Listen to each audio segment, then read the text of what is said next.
Good morning and thank you for joining us here. This is Global Television and we're delighted to welcome you to Global Morning. I am Uyi Agmofwegbe and Priscilla Obasi for the first time this week has decided to, just grace our screen by way of starting an amazing weekend. Priscilla, it's good to see you. Yeah, I think it's such a great, it's a good way to start the weekend. Yes, right? it is, and we missed you on the show too. I missed the show too.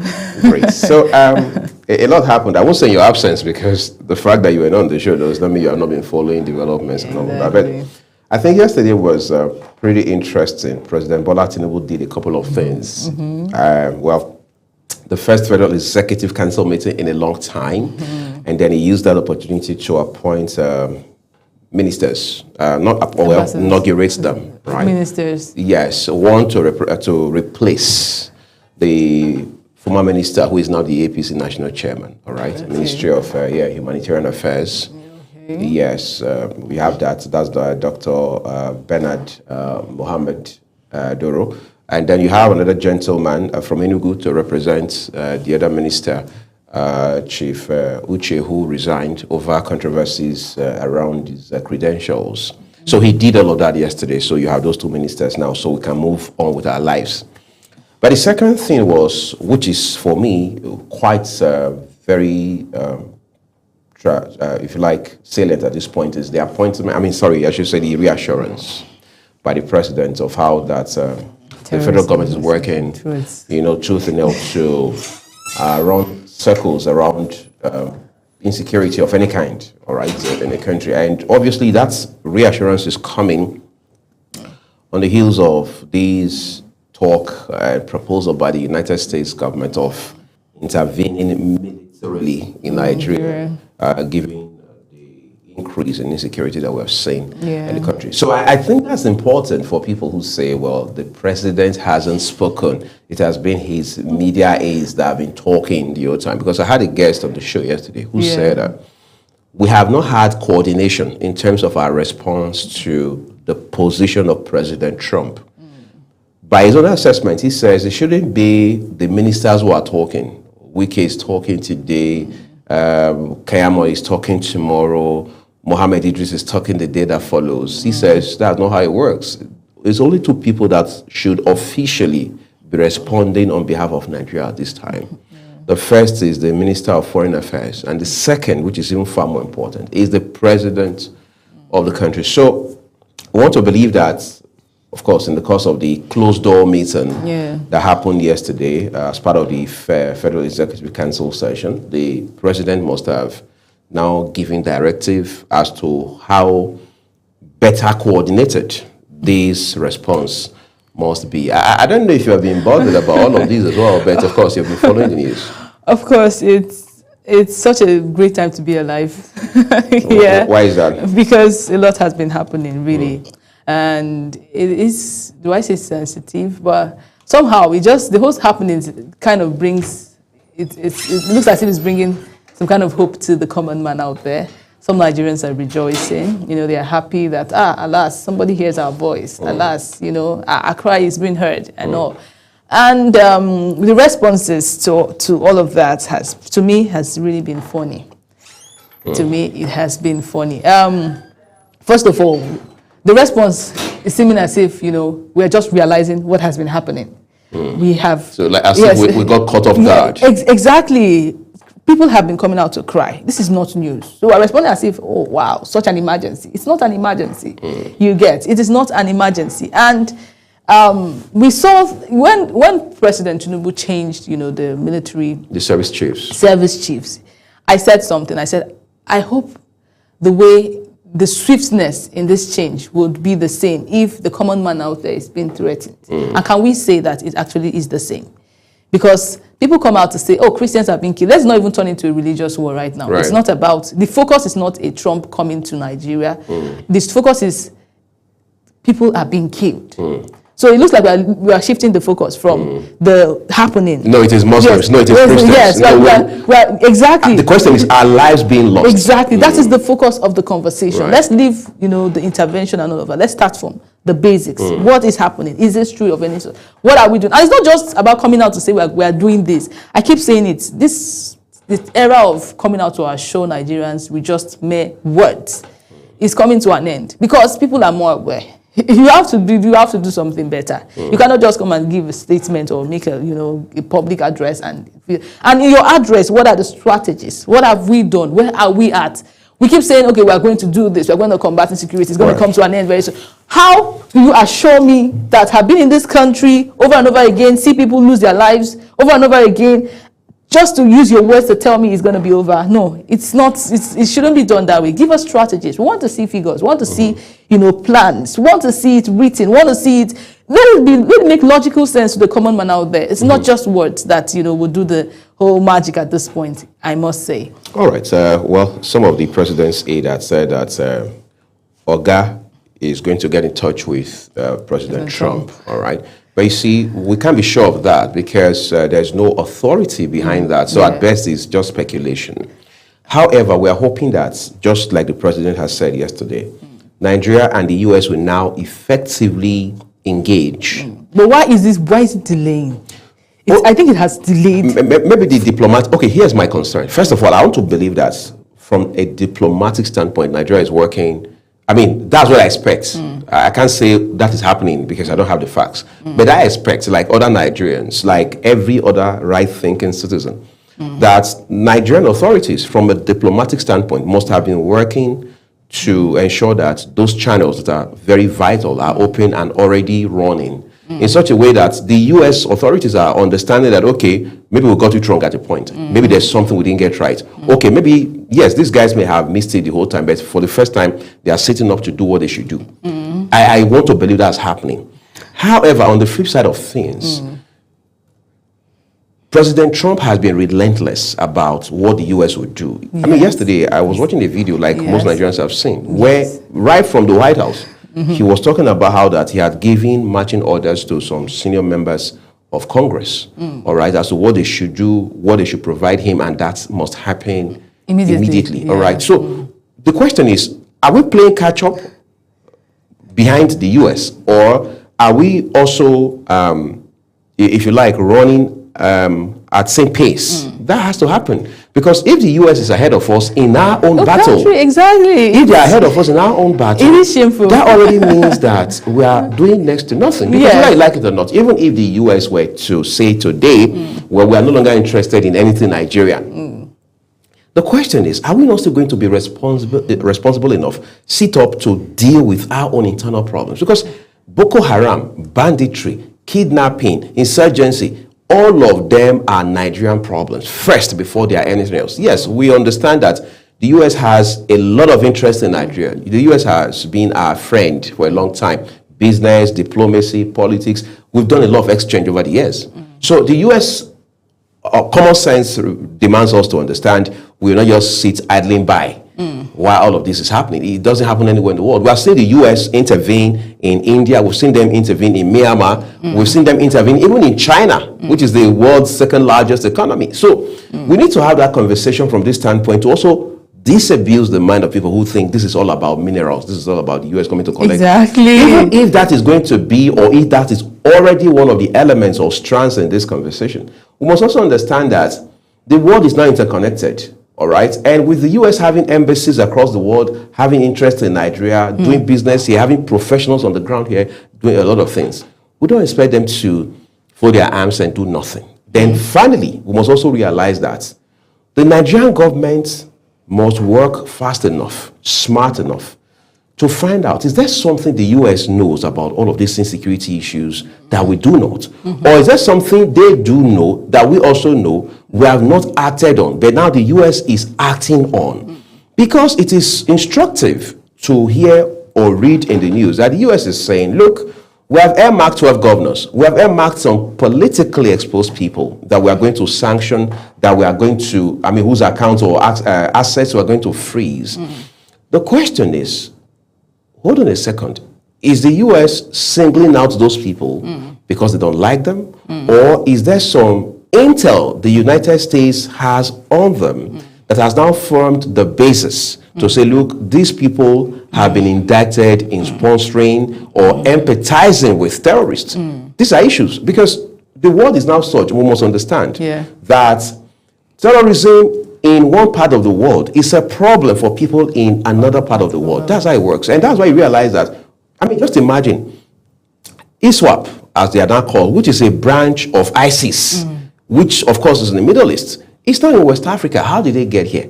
Because one would have thought, what's our business with the Middle East? But the world is interconnected. So for the US, that's the standpoint from which they are viewing these issues. So Nigeria must bring global thinking to the conversation, not just this. No, the government, the US government wants to come and collect our oil. No, they want to. They want exactly. To, that is a very funny. Yeah, we must move past that, and we must move past it as quickly as possible. My question to all of those people saying the US want to come and collect their oil is, what has the oil actually done for you, the common man in Nigeria? Have we benefited from that oil? I mean, I'm not saying that the US should come and take our oil, but that should not be the conversation at all. So we need to keep the main thing, the main thing. Exactly, the main thing. Somebody said that finally our president has seen a problem that rice cannot solve. You get? That's what I saw on the internet. Yes. You know, before now you see, when things happen like this, you just see that somehow they will just shut their mouth with, something. That bring some kind of relief materials, and then people are okay. But this is, Trump is not somebody that says a thing and goes back on it. You have seen him act over the years, even in his country, and do whatever he thinks. He is not God. We're not saying he's God. But then we see a very strict personality, which is somebody that is willing to go any length to solve whatever or do whatever he says he wants to do. So, I mean, I just see the United States, beating us to this. Really, that's what I see. It's not a prophecy of doom whatsoever, but these are logical people. I can tell you, even at this point, that it is possible that they are more informed about our country than we are. It's possible that they have seen what they are doing. You're not just saying it from their background, from wherever they are. No, I believe that the US has done a level of research. Thorough background before coming up with this statement. It's not a word battle at this point. No, it's not my word against your word or the president's word against Trump, Tinubu's word against Trump. No. I don't think that's the situation. So if you're coming out to say things to the public, you need to come out with facts. You need to come out with evidences. You cannot convince the United States with just your words. If you have done it with Nigerians that do not even believe you at this point, you get how much more it cannot work. So, well, I think it is answered prayers to a lot of people. That's what I see, and this is the point that the Nigerian government must prove itself. Right. Yes. Else, whatever happens, we just take it. Okay. Interestingly, we understand President Bola Tinubu is likely going to announce appointments of new ambassadors anytime soon, hopefully in the days ahead. And when that happens, it will move us to a better place, at least maybe one notch higher, because it's a shame that for a long time, about 2 years and counting, we've not had ambassadors. What we've had are just heads of consular, and these are not people with the requisite background, all right, to interface with their host countries on behalf of Nigeria. So this is an opportunity, amongst other things, for us to re-engineer the way we think diplomacy, the way we think politics, home and abroad, the way we think the international community. It's not enough that China and Russia and maybe the European Union are jumping behind you to say, look, we are not going to allow this happen. When the US struck Iran, what did China do? What did Russia do? What did the EU do? So we must first see this as our own problem to solve, and then reach out to the US and see how we can collaborate and be partners in progress against one common enemy, which is insecurity. Because banter and war of words will not cut it. That much is obvious. So all eyes on President Bola Tinubu and the Nigerian government in terms of how we're going to handle this, midwife this process in the days, weeks, and months ahead. All right, we're taking a break, everyone. When we return, it will be time to bring you motivation.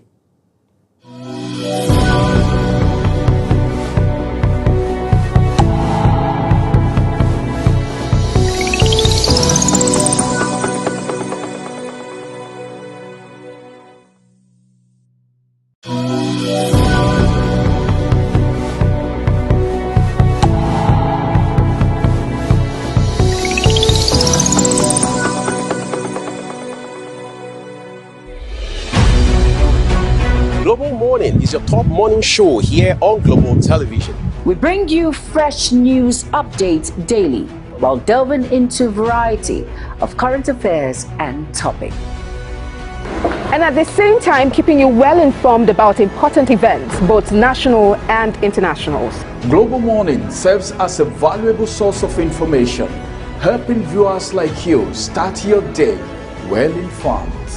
Stay connected from Monday through Sunday to a wide range of latest news making rounds on Global Morning. We're on the road to protest. And the president meets all of our demands.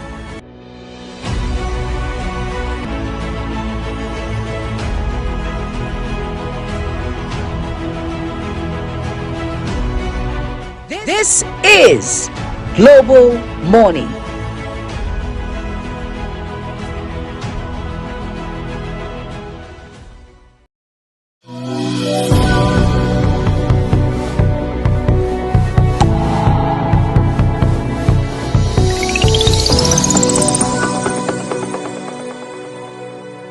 An American president who said he has a dream and one day America will be great. And of course, a lot of people have said things like that. And even in Africa, in Nigeria, in my own community and in my heart, I've said things like that severally, talking about dreams. What is your dream? Do you have a dream? Welcome to another time again for us to get ourselves inspired and, of course, put ourselves on the path of success. If there is anything any man on earth craves for, it is success. My name is Ramsey Enoch Agbo. Do you have a dream? That's the question for today. Do you have a dream? What is a dream? All our dreams can come true if we have the courage to pursue them. Then, what is a dream? Your expectation, your vision, your purpose, the things you want to achieve in life. These are dreams. The things that you can see with the eyes of the heart, but the physical eyes cannot see them yet. Just like, well, let me go to the Bible. Says as far as your eyes can see, that was God speaking to Abraham. I'll give unto you when he was instructed to leave his father's house. Now let's come to Walt Disney's quote. What Disney's quote says, all our dreams can come true if we have the courage to pursue them. How many people have abandoned their dreams today? A lot of people are no longer pursuing their dreams today anymore. And the reason why they have abandoned their dreams is either because they feel, well, they don't have the finances. Some persons will tell you, well, I don't have what it takes. This kind of dream cannot be achieved with the kind of economy that we have. Well, this kind of dream is not for people in Africa. This kind of dream is not for people in Europe. This kind of dream is not for people in Asia. A lot of people have abandoned their dreams today because they feel it is not achievable, because they don't have courage to pursue them anymore. There is one thing about dream. Dreams are meant to be pursued. If you don't pursue your dream, don't even think about achieving your dreams. Why must you abandon your dream? You remember what you used to tell yourself when you were in secondary school. This is what I want to become. Some people even acted it. I know of a medical doctor who had admission, wrote JAMB a number of times, and he didn't make the score. He said he must study medicine.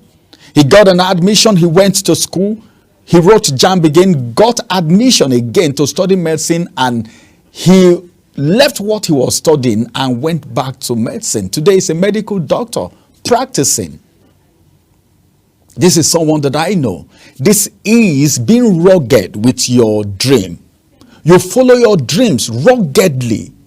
You want to pursue it because you know that this is what you want to achieve.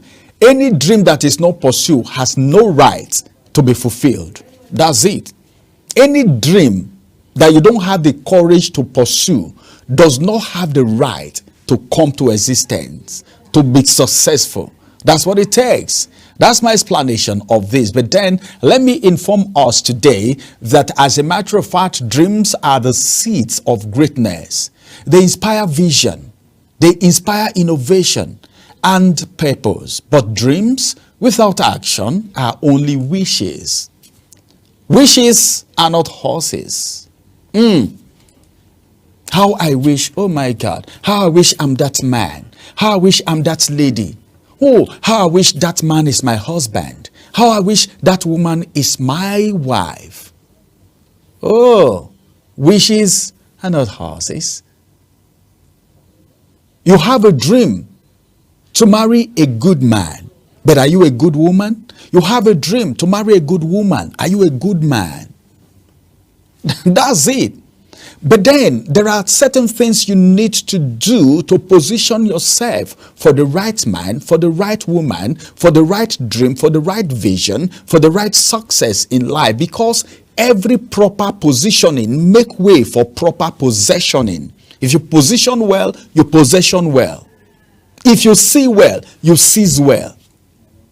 These are basic principles of life. Any dream without action are only wishes. Pursuing your dreams, it takes boldness. If you are not bold enough, you can't pursue your dream, because there are dream killers everywhere. They are everywhere. They are in your family. They are in your office. They are in your business meetings. They are in your compound. They are even in your churches. They are in your mosque. They might even be your siblings. These are dream killers. Remember the story of Joseph.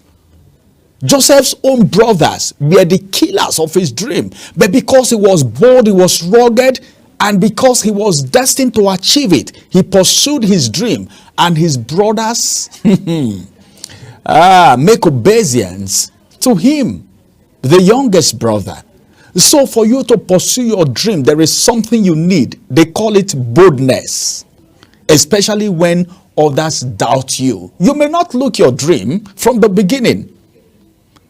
Maybe your background, nobody has ever achieved that kind of dream. From your background, from your family, from your father's side, from your mother's side. But because you are bold and because you know what you are pursuing, you are the one who have the dream. You are the one who know what the vision is. So you are the one who need to develop the muscle to be able to pursue this dream, especially when others doubt you. When challenges arise, you keep pushing because you have a dream. It takes courage to follow the unfamiliar path. It takes courage because sometimes success comes dressed in the form of work, in the form of hardship, in the form of challenges. Success doesn't appear shiny. Do you know how gold is being processed? Go through the refining process, heated with fire, before it comes shining. The same thing is applicable to your dreams. It takes a lot of risk. It takes a lot of failing time. Sometimes you fail, you pick it up again, you fail, you pick it up again. People mock at you, but you have a dream, you keep pursuing it. You are the one who know what your dreams is. And to believe in something before it's real, you need to believe in something before it becomes real. You don't just dream. According to what Disney's quotes that I just talked about, let me reflect on it a little bit. For me, it reflects the magic of daring to chase your dream. It's daring to chase your dream. He built an empire on immigration, but more importantly on perseverance. Many people have dreams, but only those with courage bring them to life. When we dare to believe in our dreams and take the steps to realize them, then we open up the door to a future that is shaped by passion, not fear. Any future that you see anyone walk into today is a future that is shaped by passion. It is your passion, it is your dream. You follow it ruggedly, irrespective of what people are saying. Some people may even condemn you. This kind of thing is not for people like you. Why are you wasting your time? These are dream killers. They are everywhere. Some will not even talk to you. Some will just look at you and just sigh. just hiss at you. Some will come to tell you. Some can't even hold it anymore. The talkatives, they can just come to you and tell you, well, you can't do it anymore. Just forget about it. Just forget about that dream. Just forget about your passion. But keep pushing, keep moving, because you know what your target is. Don't allow any man kill your dream.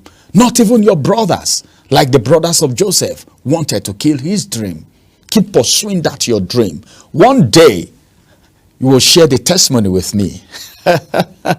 And we will rejoice together. I believe in success. I want everyone to be successful. How do you feel if everyone on earth is successful? Everyone is doing well. No one will need to bother any other person. Everyone is living their life correctly and successful, fulfilling dreams and visions. Don't you think the world will be a better place for just only you to be successful? Some people don't want others to be successful. They just want them and their family members alone to be successful. That is demonic. That is devilish, man.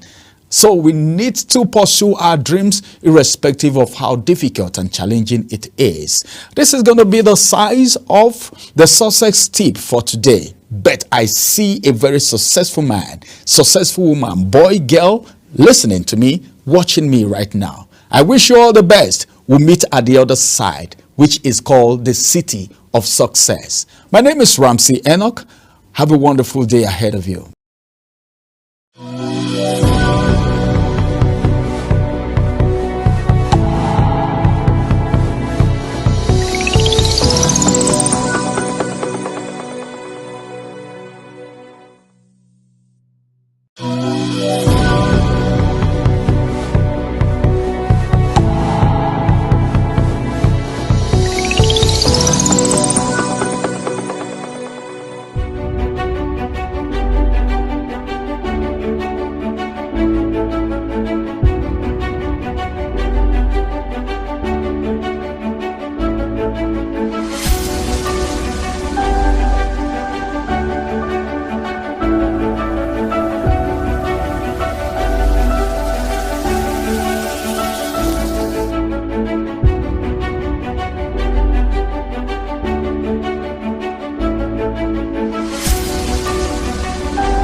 Welcome back. Thank you very much for still being here with us. I hope that inspired you. Now let's dive straight to the papers this morning, and we're starting with the Guardian newspaper. First story below the nameplate, Yoruba Rono urges Tinubu to address Nigerians on genocide, U.S. threats. I thought this happened yesterday. Well, you find that detail on. Maybe Page the whole 23. context of address Nigeria is for him to, like he normally does the October 1st broadcast, the way he Yes. does. Okay, so the yesterday's on meeting was Democracy basically Day. about appointing. Yesterday was basically him talking to his cabinet members. But I think what this group is asking is to say address the nation, all right? Yeah, I think After it's- all, Trump addressed the nation about this Okay, issue, yeah. and the video has gone viral. Okay, let's go to the next story. Damagun tightens grip as PDP state chairman disowns rival leadership. That detail is on page 3. Federal government bars sale of fan assets, approves airport concession biometrics upgrades. You find that detail on page 3. Nigeria Press at 166. Big story, page 4 and 5. Old battles linger amidst new threats. Fight for survival. Truth. Nigeria losing legitimacy over widespread killings. Lack of accountability. That detail is on page 30. 68% of electricity consumers bypassing prepaid meters. 68. That's coming from the federal government. How do they know? You find that detail on page 2. Okay, that is funny. Tinubu vows to defeat terrorism as U.S. plans military options. That detail is right there on page 6. Senator orders NAFDAC to outlaw sachet alcoholic beverages by December 31. And you find that detail on 30. Okay, so I'm wondering why.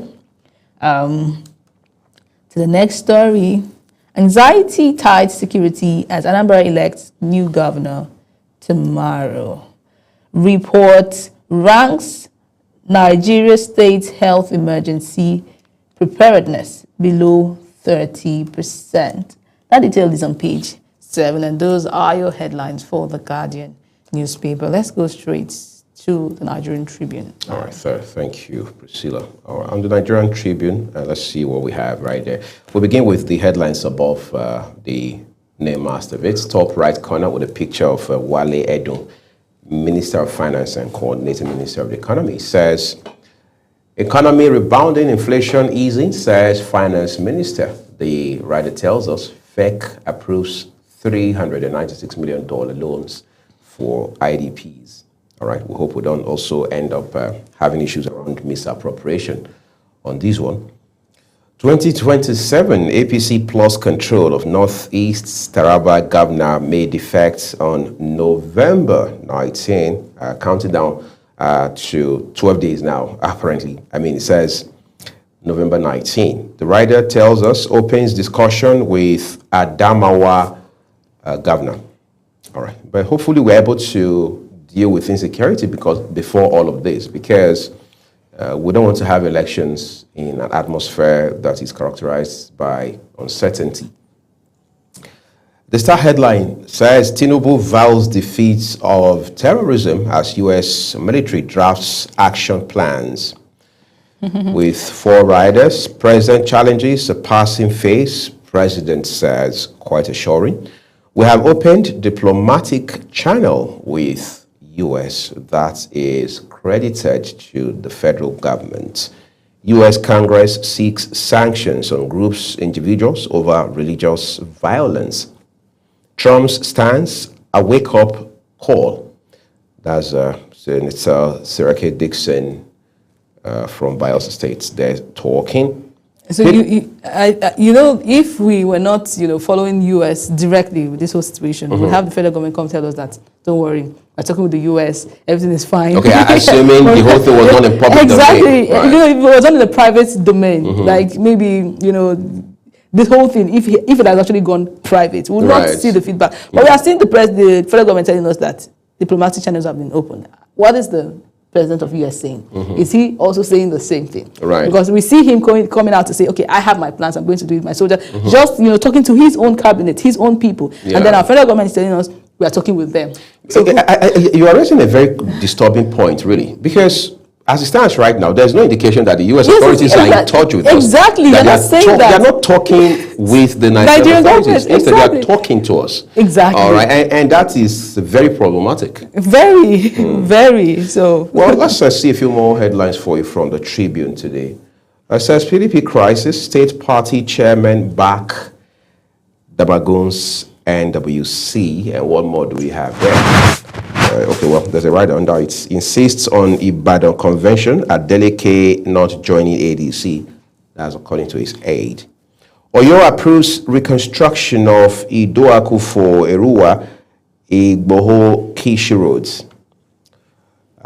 Here, the kicker says, Anambra poll, Amupiton faces first test tomorrow, of course. There's always a first time. About 3 riders there. EU deploys 687 observers. 98.8% PVCs collected for election.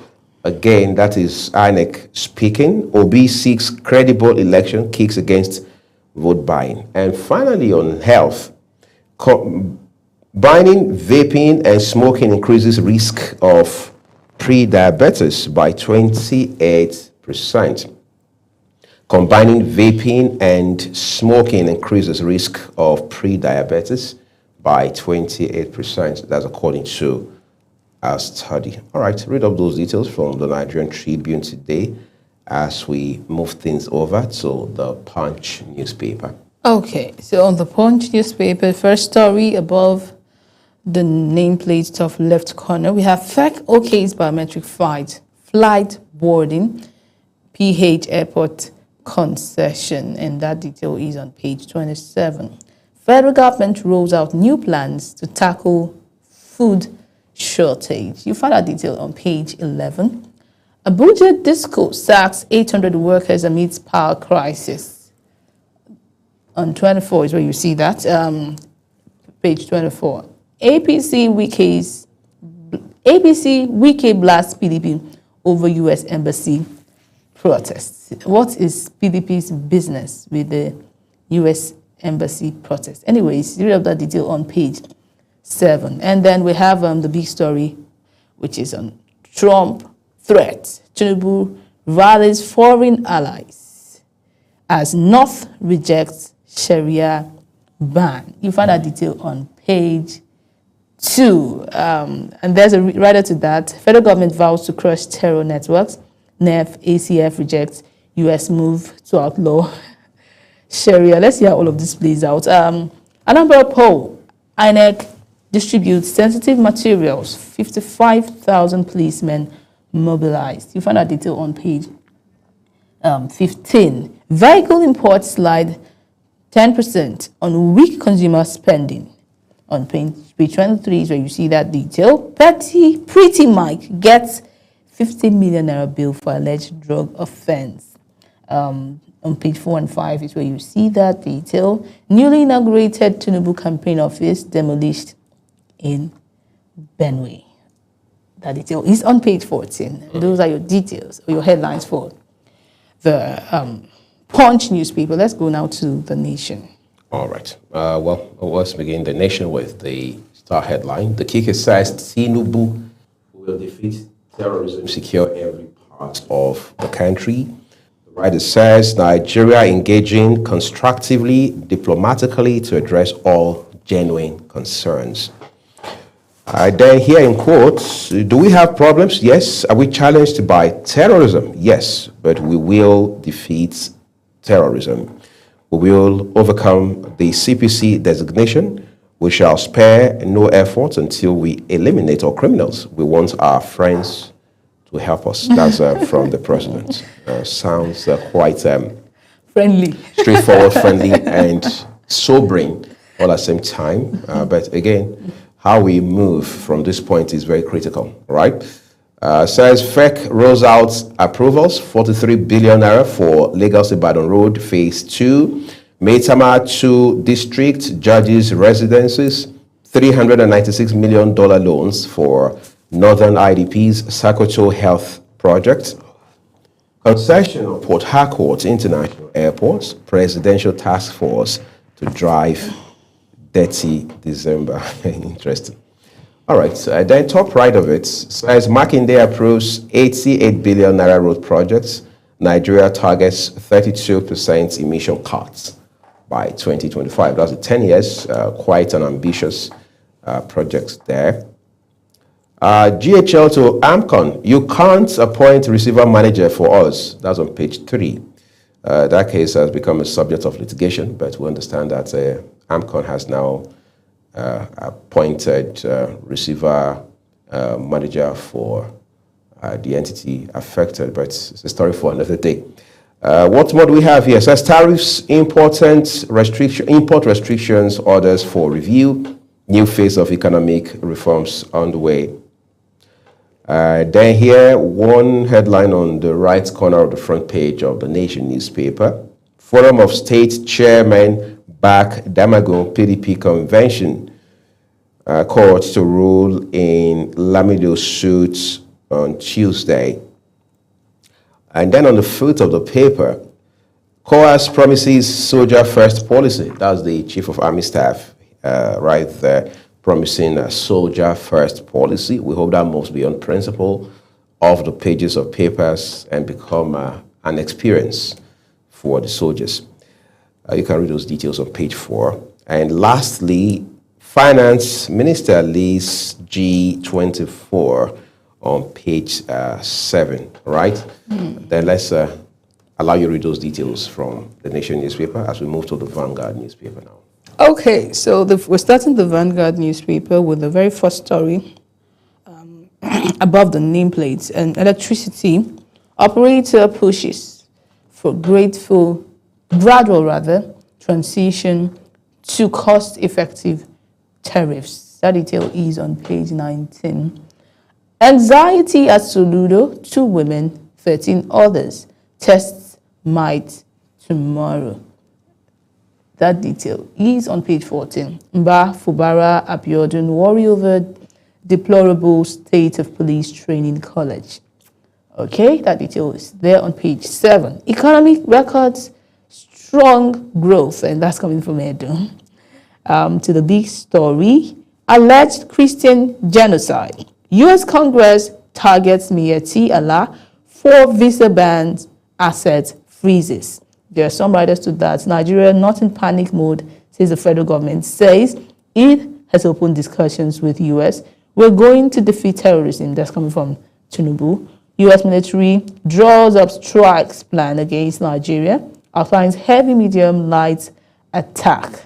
You find that detail on page 5. Anambra election materials. Okay, that is a picture story there showing you what is happening right now in Anambra State. We'll go to the next story. PDP crisis. Damagun tightens grip. A state chairman disown rival leadership. That detail is on page 9. False declaration of assets. Tackle backlog of cases. CJN tells Tribunal. And that detail is on page 9. FEC approves 43 billion naira for Lagos Ibadan Highway, East-West Road. Others. You find that detail on page 51. UCL Osimhen overtakes Haaland, Kane, Mbappe as Europe's #1 striker. That detail is on page 54. Those are your headlines for the Vanguard newspaper. Let's go to the Daily Sun. All right. Well, on the Daily Sun now, let's see what we have there. It says, first of all, here, adjacent the name masts, PDP convention. That's your kicker. Makinde Damagun Rally State Chairman. Don't forget, karma is real. Chairman tells Ayao others. Politicians have all of these words. Market panic deepens as stocks lose 2.5 trillion naira in 4 days. That's quite a whooping. Investors jittery over Trump's invasion threat. And the star headline, Tinubu to Trump, we will defeat terrorism. And then we'll bring you 3 riders to the headline. Says government determined to build prosperous, inclusive, and resilient Nigeria. We've opened diplomatic channels of communication with U.S. Again, that's the federal government talking. U.S. proposes airstrike plans for Nigeria. Let's bring you 4 more headlines from the Sun newspaper today. Governor Umba Tinubu on mission to restore dignity, excellence of police security agents. Separating AGF from Minister of Justice won't stop politicization of office. Dr. Ude, new minister. Abia Oka Akwa Ibom, a partner to link states with railway. That's quite audacious. Abia Oka Akwa Ibom, I should say, partner to link states with railway. Health workers issued 2-week nationwide strike notice. That's a worrying detail you can find on page 26 of the Daily Sun today. Let's take one more paper while you read details of the Daily Sun before we go. The Daily Trust is our last paper this morning. Okay, so first story below the nameplate. 3 teachers attend to 207 pupils in FCT school. I think I've heard of this great concern. The ratio of teacher to student is really not good at all. Right. And it's something that, the federal government has to do about it. 15% tariff. Petrol may cost 1,028 naira per liter. Diesel 1,194. Okay. I'm happy that it is still saying May. May. FEC OK's $36 million credits for IDP's Sokoto Health Project. I hope this money would be used judiciously. You find that detail on page 22. So the big story, and that is on U.S. threat. Tinubu responds to Trump. Despite peace deal, bandits kill 2 Katina community leaders. It's still happening. You find that detail on page 22. It's almost normal taking up the newspaper every day without seeing every story or one story at least talking about people dying to either some natural disaster or the bulk of it is always coming from bandits and all of that, and it's really sad. Insurgents. It's really sad. Chief Imam killed over alleged witchcraft in Kwara State. You find that detail on page 22. Cameroon's Paul Biya sworn in for the 8th time. I saw under Trump's video, I saw some Cameroonians, asking Trump to come and help them too. Obviously, that's a reference to President Paul Biya. Yes. Please don't forget Cameroon. For Trump. Okay. Finally, we have Lagos gets new federal varsity amidst 7-year ban. That detail is on page 22. And those are your headlines for the Daily Trust. All right. Incidentally, that's the much we can bring for you across our newspapers today. Please be sure to read up those headlines and the details to leave you guided and then stay ahead of fake news. Remember that all of the headlines we bring to you here on Global Morning, they are exactly as published by their respective publishers. Global Television or Global Morning team does not in any way contribute to them. We're taking a break now. The rest of the program continues in a bit. Do stay with us.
Global Morning is your top morning show here on Global Television. We bring you fresh news updates daily while delving into a variety of current affairs and topics. And at the same time, keeping you well informed about important events, both national and internationals. Global Morning serves as a valuable source of information, helping viewers like you start your day well informed. Stay connected from Monday through Sunday to a wide range of latest news making rounds on Global Morning. We're on the road to protest. And the president meets all of our demands.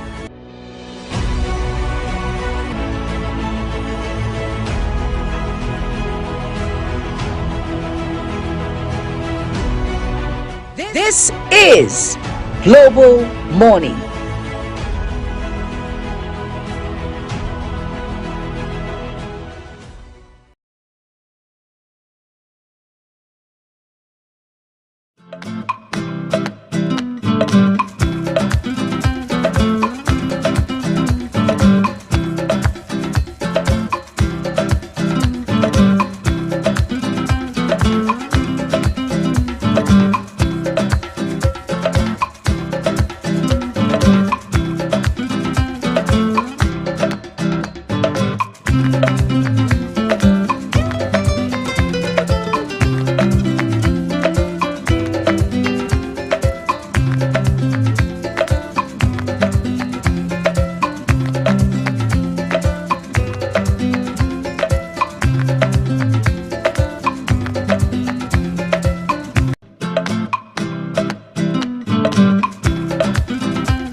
Global Morning is your top morning show here on Global Television. We bring you affairs and topics. And at the same time, keeping you well informed about important events, both national and internationals. Global Morning serves as a valuable source of information. From Monday through Sunday to a wide range of latest news making rounds on Global Morning. We're on the road to protest. And the president meets all of our demands.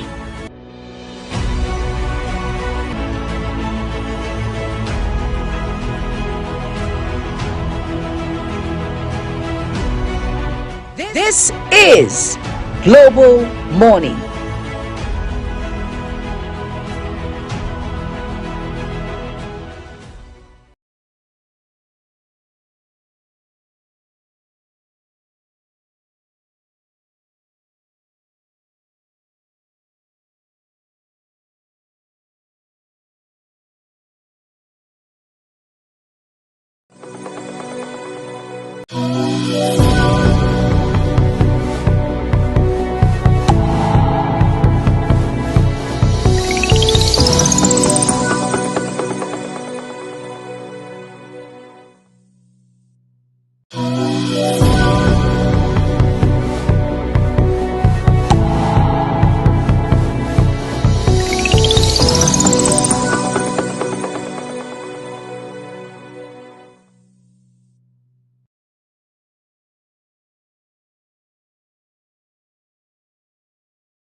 All right, welcome back.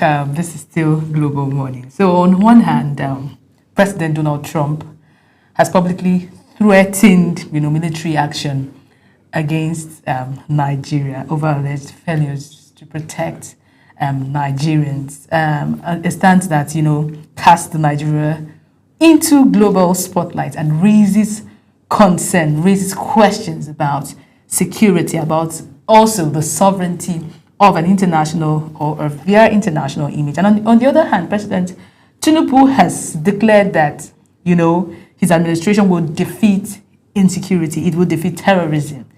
And it has committed, it will commit to peace and, strengthen Nigeria's global standing in tandem with its security reforms. So the question, or the key question is, how real is this promise? How effective will this promise be? Would it eventually be able to defeat insecurity? And how much of it, is shaped by the external pressure that is being received from international communities, and that is talking about the United States, in particular. Now, joining me to talk about this conversation, of course, it has been an ongoing conversation in the media space for as long as, say, a week now.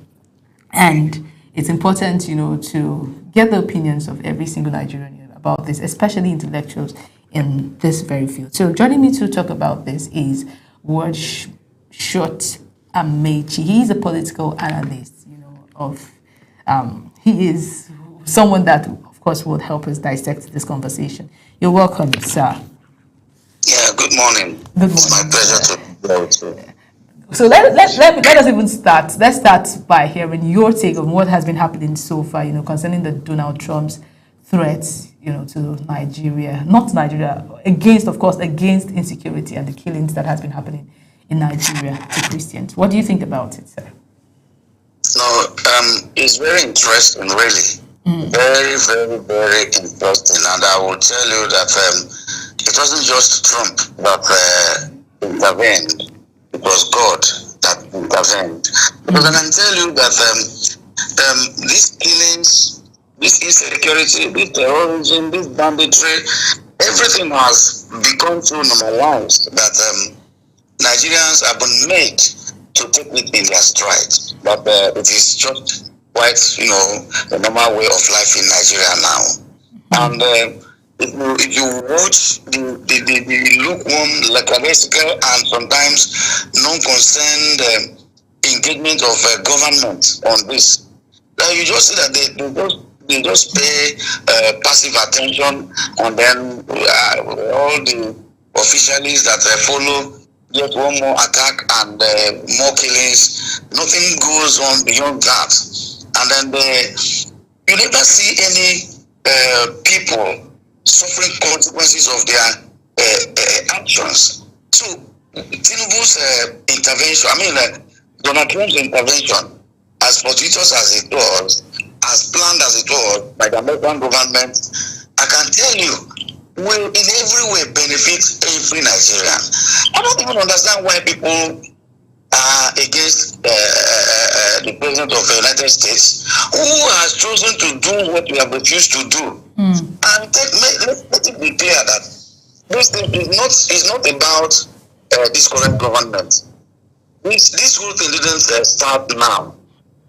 I will even tell you that the president of, the administration of President Bola Ahmed Tinubu has done more, especially than its predecessor, in tackling this insecurity.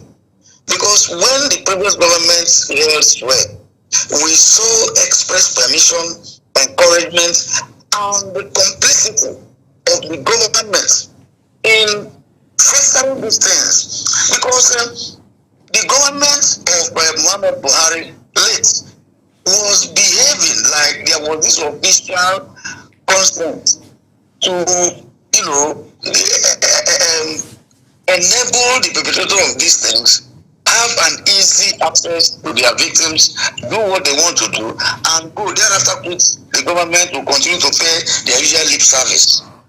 And if you watch the history, what we are seeing is a gradualist program of the population and demographic, how do I even put it now? That you see that some people are prepared to tamper with the demography of this country. They are prepared. And when you talk about demography, you look at ethnicity, you look at religion and other social subgroups. And you find out that some people really want to enforce their own adjustments, to remove some people where they are, and they take over these places. And I think it is the responsibility, the number one responsibility of the government to offer protection to Nigerians that are threatened from their ancestral spaces. It has not been happening. Rather, we were all witnesses, and history will never forget how President Buhari said we must learn how to live with our neighbors. Neighbors that we are neighborly, or neighbors that we are evil, who were killing you and who want to chase you away. Even if everybody knew they were not trying to live with you, they were not trying to live beside you. They want to live, they want to displace you and live where you live. And then his spokesman, Femi Adesina, also told the world that the solution to this problem is for people to understand that it is either they give up their land or they give their life. So it was such terrible to hear these things. And you think the world is not watching. From there, we came to this administration took over. And I must tell you, everybody expected the government to be more decisive. That if Buhari had pandered to the wishes of certain groups and wanted to help them achieve their whatever sinister motive, that this government should be more neutral. But when this administration committed their first blunder was to allow Muslim tickets, knowing that people were already raising an alarm that one religion is being used to stifle the others. So the optics was never good, and they ignored it. A lot of concerns were raised by some people, they ignored it. But as they ignored it locally, the world watched. And things continued to happen. In the Middle Belt, in Plateau State, in Benue State, the same place. So, and then these people, don't forget that today's social media has made communication so easy for people to know what is happening. And, of course, it attracted the attention of the American government and some people who are sympathetic to what these people are going through. And for me, the argument whether it was a Christian genocide, whether Muslims are being killed, it was never warranted at all. The fact that Nigerians were being killed was enough. Whether they were Christians or non-Christians is immaterial. But should anybody even be killed, even if you are an animist, even if you're a Buddhist, even if you are an atheist, are you even supposed to be killed? Even if you're Muslim. Every Nigerian is entitled to his life. Yes. Every Nigerian is entitled to the security of his homeland and his property, wherever you are. Whether you are in your place or you are a visitor anywhere, as long as you're a law-abiding, you are supposed to enjoy the protection of the state. Absolutely. So for me, it is neither here nor there. But now, the government played into the hands of its detractors by not doing enough to counter these activities of these evil people. Now the narrative is that Christians are suffering, Christians are being killed, and of course Christians are being killed. So if the Christians that are being killed choose to say we are targeted because we are Christians, is there any way you can debunk that? Are they not targeted? Are they not killed? Are they not Christians? Are they not displaced? Are they not being chased away to live in IDPs? So you can't tell somebody who is feeling pain. You can't interpret his pain to him. You can't interpret the discomfort to him. You can't situate it for him because he who feels it knows it. The person who is directly impacted can tell you the language he heard being spoken by the attackers, what they look like, what they have, and what he thought they were trying to achieve. When somebody is attacking a place and is burning down the place, he's killing children, ripping out babies from the wombs. The person obviously doesn't want people to survive there. He is trying to end their future. So, when churches are, what is the problem with church? Tell me why somebody should target worshippers or just the moment you go to a church to burn down a church, you go to the mosque to burn down the mosque, attack people, attack worshippers there. It means that they have problem with this religion. Now, compare the number of victims. How many churches, how many mosques, how many Christians, how many Muslims have been attacked? And who are these attackers, by the way? If we are talking about a header-farmer clash, and the truth remains this, is this sustainable for anybody to think that he can rear his cows from Adamawa to Lagos, where Nigerian population is exploding, a practice that was carried out when Nigeria was less than 50 million people. You want to continue to carry it out when population has exploded and over 200 million. All the places we are passing before that we had nobody. People who own them are expanding and occupying those places, building, and the more population is increasing, the more people need to feed, and the more agricultural activities need to increase. Of course, people need to grow plants. People need to raise cows for their protein. But we need to have been adjusting in line and according to the reality of our present day life. So, what has government done?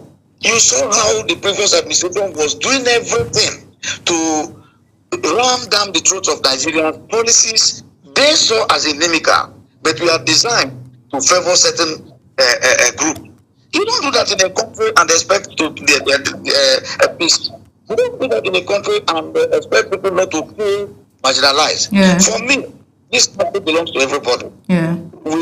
Since we've already found ourselves here, we should manage our diversity to our advantage. We should be able to harness the potential of having these multiple ethnic groups, provides. And we should be able to also know that there are some challenges that will continue to crop up. But if we are sincere, if we are just, if we are fair, and if we are not being politically mischievous, and if some people are not determined to push certain agenda, I don't think we will be having all these problems. So, for me, the intervention from America is good. And I want to tell you, if America is striking Nigeria, I don't think people need to worry.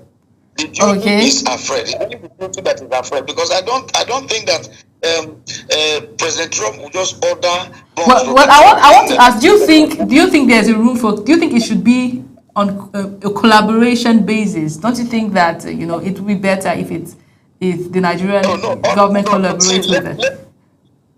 Let me tell you. Yeah. I can tell you that America doesn't enjoy the confidence of Nigerian government in this. Okay. Because they hardly, they have their other motives. But our government already has credibility crisis. Okay. They already have integrity issues. They are not believable. The situation whereby, the military will prepare for an operation and certain individuals within their ranks will reveal the details to the enemy. How do you think America will have confidence to work with you? And when our military has been politicized, you find out that certain bigoted elements are in charge at certain levels. How do you expect them? What actually propels American action is discipline and professionalism. Okay. That is what guides their military engagement. But here, you find out that somebody who is sent to fight this element will say, no, they are my people. I will not shoot, or will even tip them off that you are coming. So, for me, I am not afraid, and I don't think anybody who has nothing to do with this should be afraid. But then there could be some collateral damage. If America is going to strike the terrorists, they know where they are. If you are near the terrorists, it will be impossible to say that you don't know that people who are here are doing certain things. But if you don't know and you happen to be around them, well, good luck to you. But all I know is that America knows where these people are. They know where they take their fights to. Nigeria what I think Nigeria should be asking is to be part of this collaboration, this effort. Not to say they shouldn't. Because if you said they shouldn't attack them, they shouldn't eliminate them, they shouldn't stop them, why do you want them to persist? Why do you want them to prevail? Why do you want them to survive? There is a kind of standoff in Gaza now. Some Hamas operatives are trapped in the area that Israel controls. And the issue is now, what do we do with these people? About 200 people, 200 operatives, all armed, underground in their tunnels. What do we do with them? For Israel, it is a one-way, traffic. Eliminate them. If you release them, they will go back and continue to perpetrate their evil attacks. But America says, no, let us negotiate. Let us do this. So you can say that for America, it is not all about death. When an American was kidnapped, the Nigerian government didn't even know. America conducted their precision search, arrived in good time, the man, and left. Nobody who was not part of the kidnapping was affected. Nobody died. We all saw that. Were eliminated. Yeah. So if Nigerian government have failed to act, and I will tell you they couldn't act. Okay. Because if even when this was raging, people were still being killed. And they know where they are coming from. They tell you, these people come here, they speak Fufude. They speak Fufude, sometimes they speak French. These are cross-border, and they are arranged by some local people who want to remove the people that are living there. When we talk about the Fulani militia, we know what we are talking about.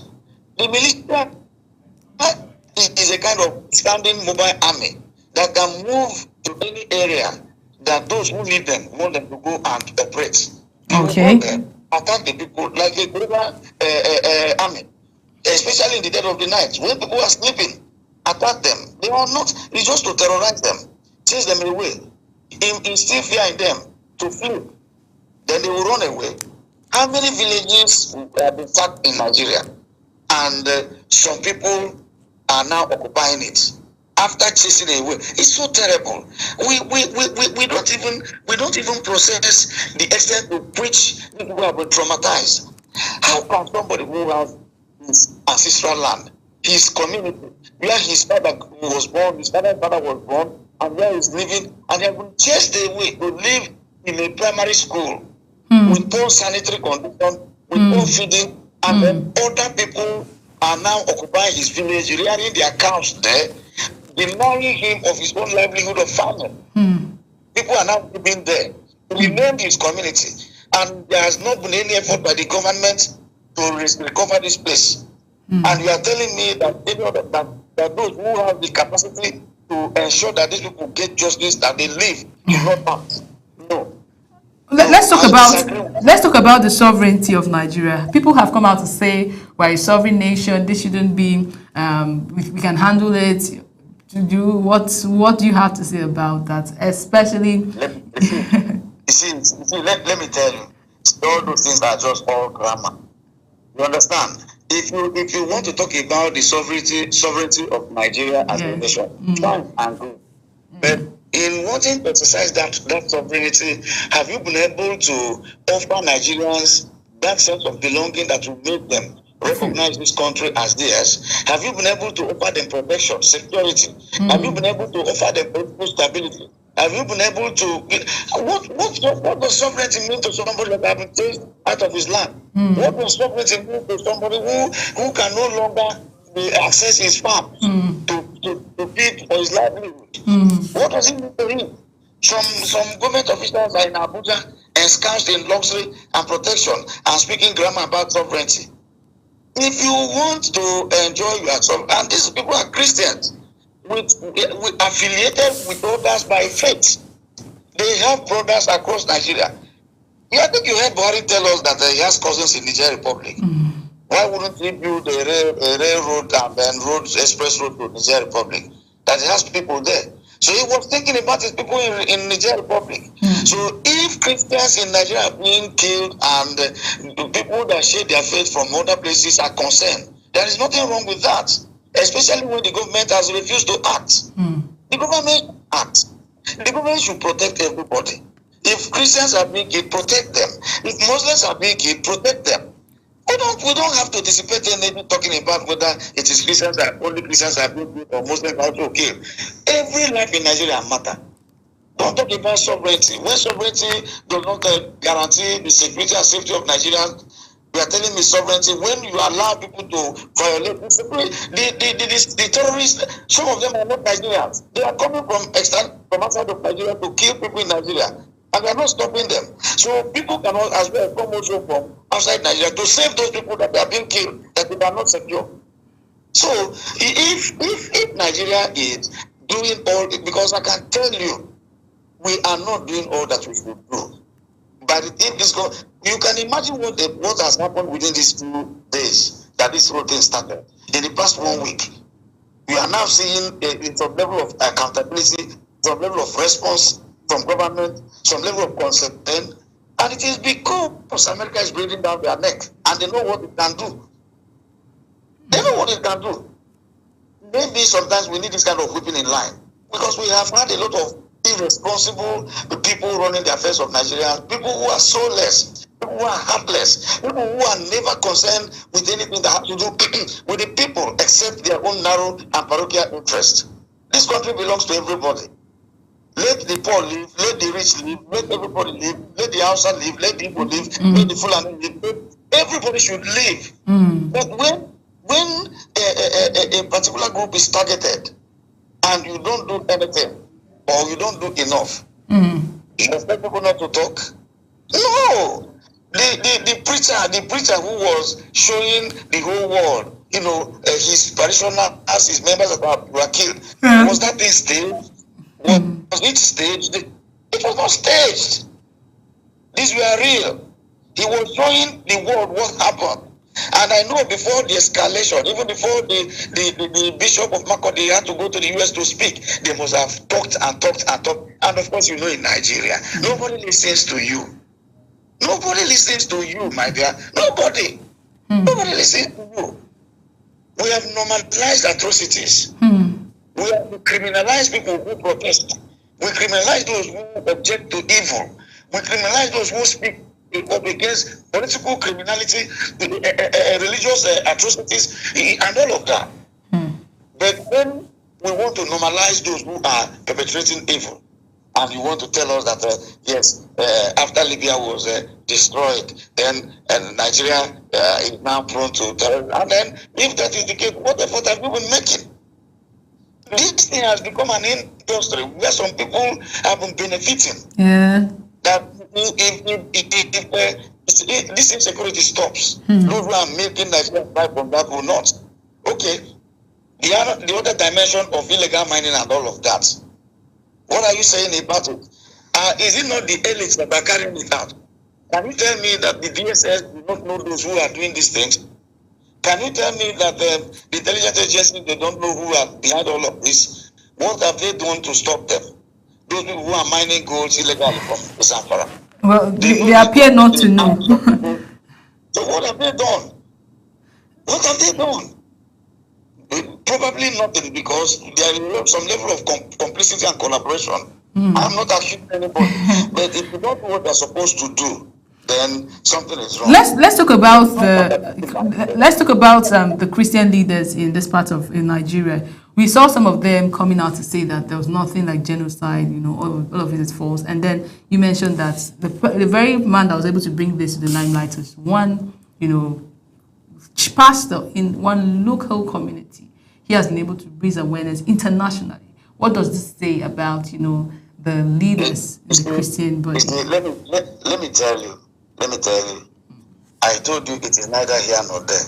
If you say there is a Christian genocide in Nigeria, you are right.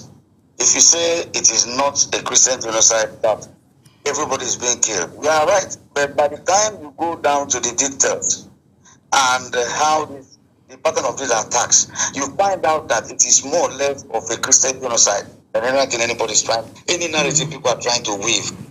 When churches are destroyed, worshippers are killed, and removed from their population. What do you call that? When Christian communities are continuously targeted, what do you call that?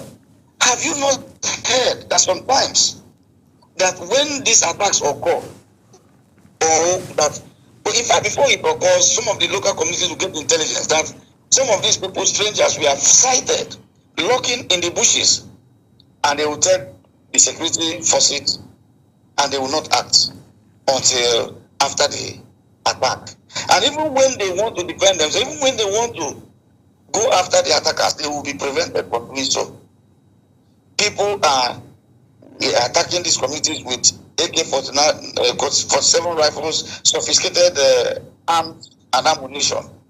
And the vigilantes, the local people who want to defend themselves, if you see them with anything that could at least stave off the attackers, you want to confiscate it.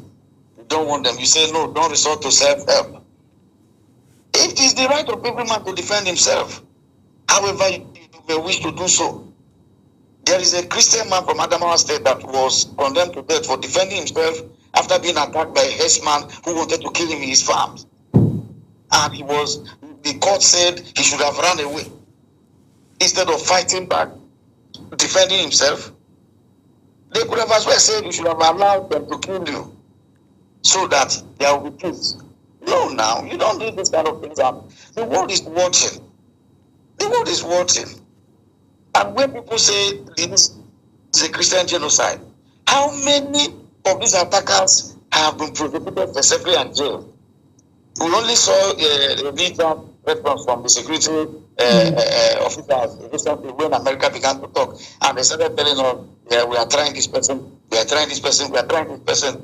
When people have been attacking people, killing in one instance, that man showed the world 501 names of victims buried in a mass grave. 501 lives lost, including women, children, and the elderly. What did anybody do about that? Was any single person ever held accountable? Nobody. Nobody. And no, now it's unacceptable. There's no way you do things like that and you want the world to watch. Even if America had any other ulterior motive, I would say that Nigeria invited, it's just like you opened your door and these flies came in. We invited it. If we were doing what we were supposed to do, there wouldn't have any reason anybody would have given to say you have failed. Therefore, we will step in to protect those that you have chosen to abandon, to be killed and displaced.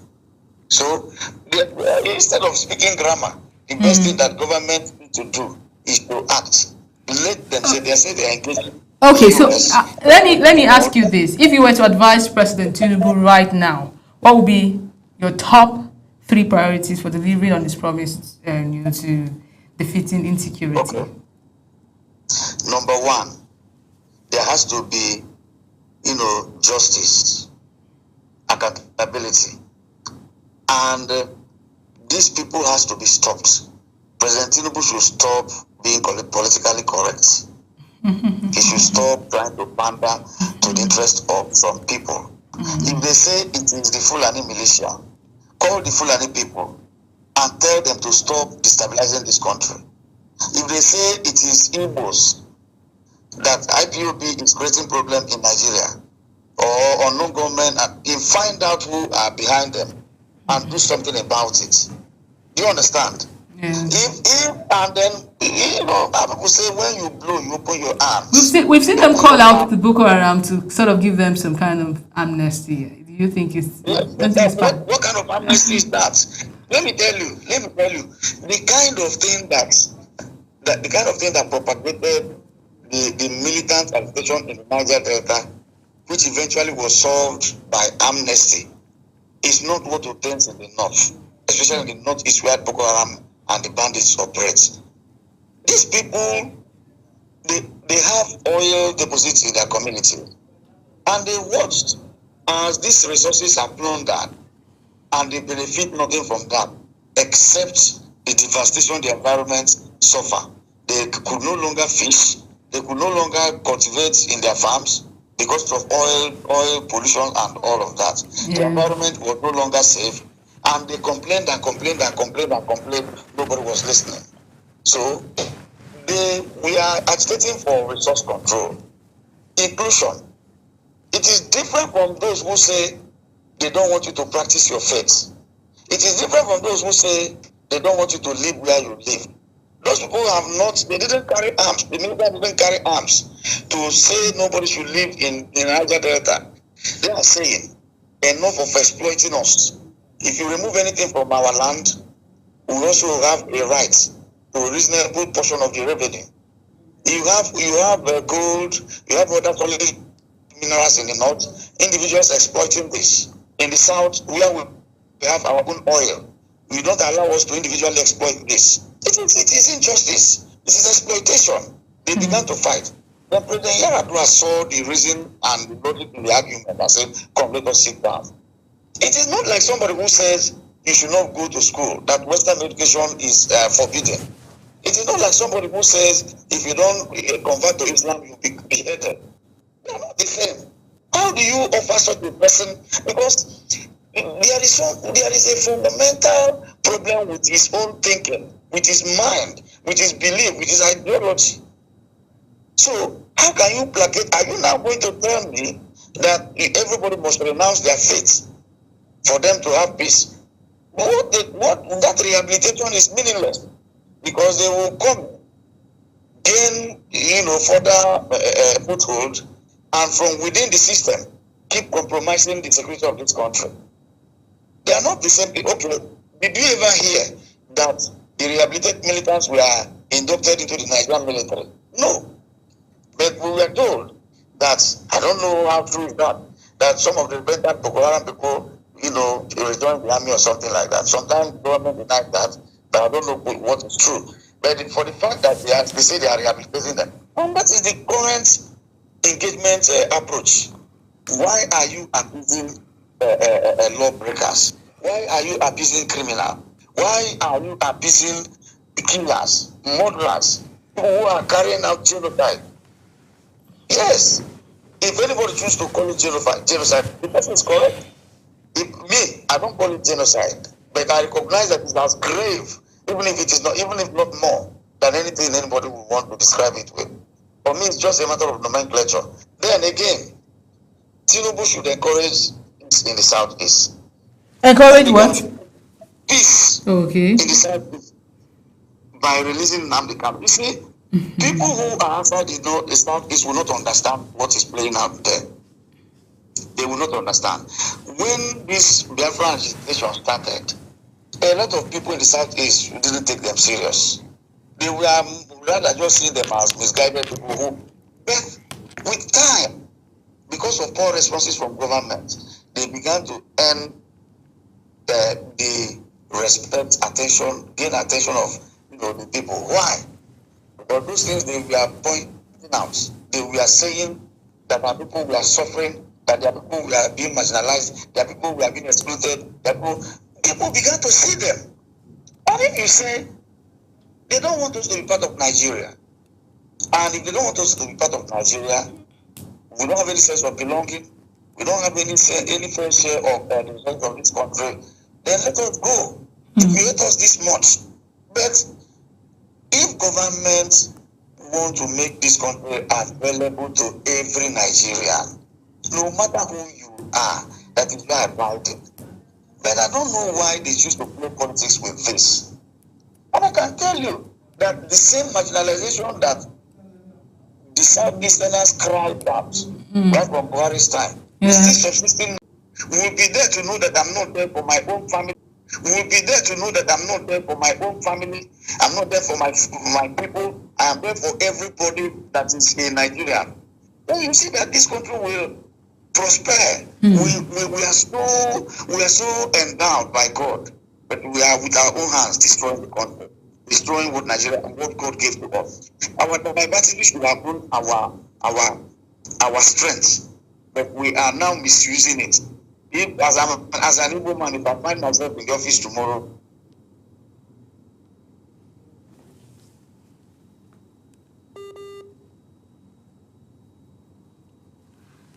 Okay, we seem to be losing.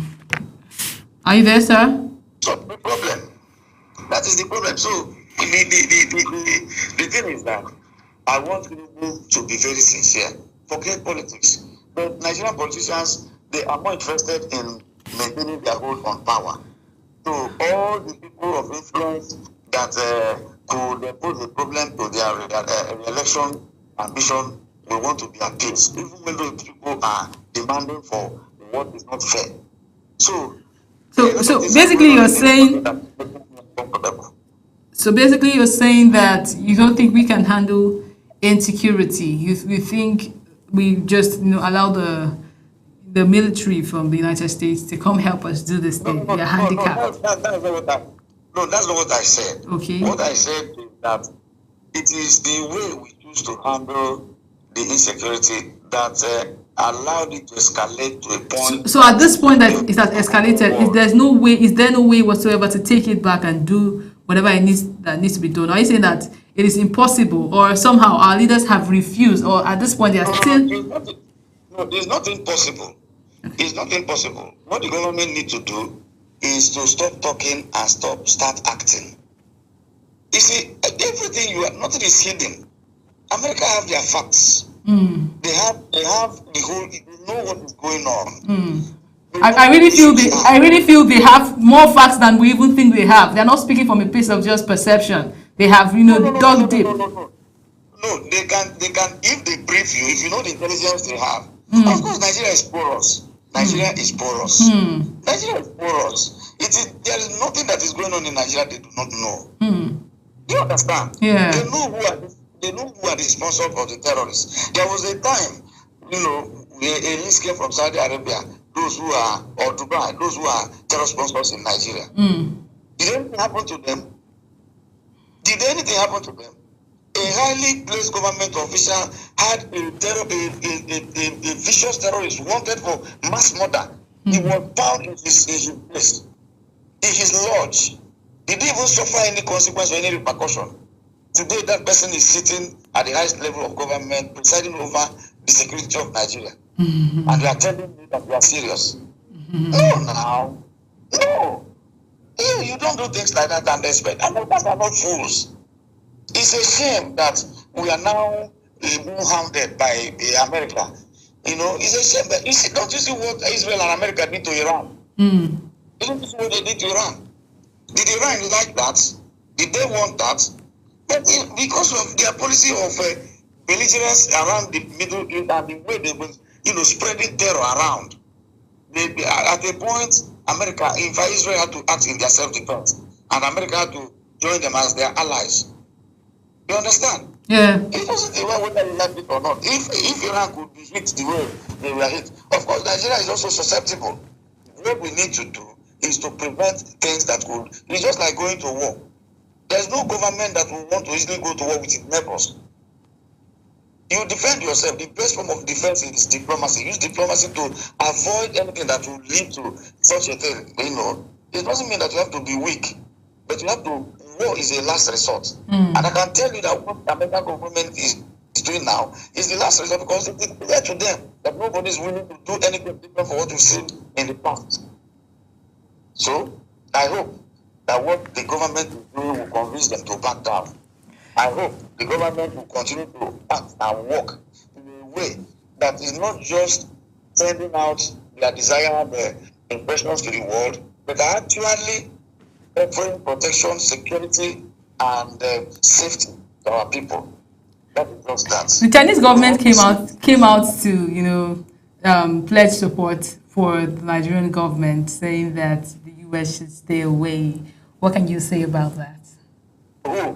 The Chinese government.